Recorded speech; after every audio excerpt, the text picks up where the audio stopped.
It's time to cut the cord. Here at CES 2018, wireless charging reigns supreme, and we're seeing tons of new chargers in new shapes, sizes, and form factors. Specifically, we're seeing Qi charging pads, the same wireless standard used by Samsung, LG, and tons of other companies. But the big difference this year is that last fall, Apple added Qi charging to its iPhone 10 and iPhone 8 models, bringing a huge influx of new users to the market, and plenty of companies looking to cash in on that. Apple jumping on board means two things. One, tons of new customers looking to buy a wireless charging pad for the first time in their lives. And two, the basic effective death of the other main wireless charging standard, PMA. In fact, at CES this year, PMA announced that its PowerMat chargers would be adopting Qi now going forward.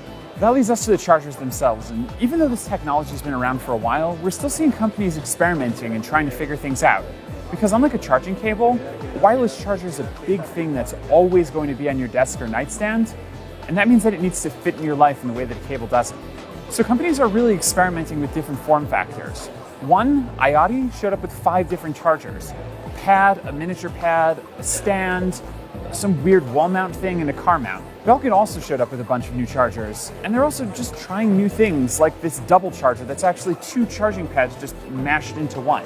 Or new startups like Tray, which are following the steps of IKEA and building wireless chargers directly into a whole line of lamps. And honestly, that's a pretty good idea. Why not put a wireless charger in something that you keep plugged in and on your desk at all times anyway? And all this variety is really important because different people have different tastes and styles. The fabric-covered charger I like might not suit your tastes at all. And sure, the everything but the kitchen sink method might be a little overwhelming, but at least there's variety, especially because there might not be a single right answer here. Even mousepads are getting in on wireless charging, with a company called Corsair putting a Qi charger into its MM1000 mousepad at CES this year, which can charge your phone or your mousepad just the same.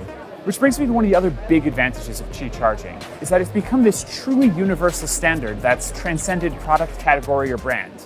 Sure, companies are still divided as to whether to use USB-C or micro USB for their phones, and Apple, of course, is going to stick with Lightning for basically forever.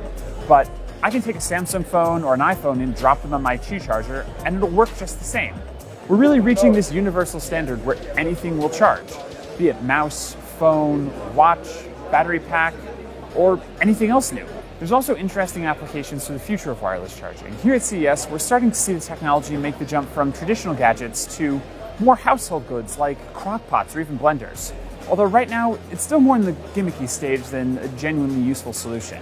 It's also important to remember that while Qi charging is really cool, it's also only wireless charging in the sense that you're not physically plugging in a cable to your phone.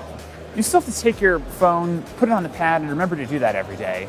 True wireless charging, where your phone will just magically draw power from the air, from maybe a hub somewhere else in the room, is the real holy grail here, and we're still kind of years away from that. Although there are companies at CES this year that are trying to work on that, so the future might not be as far off as we think. For now though, it's never been a better time to start getting into wireless charging, and even if it's not quite the magical future we've been promised, it still sure beats untangling cables.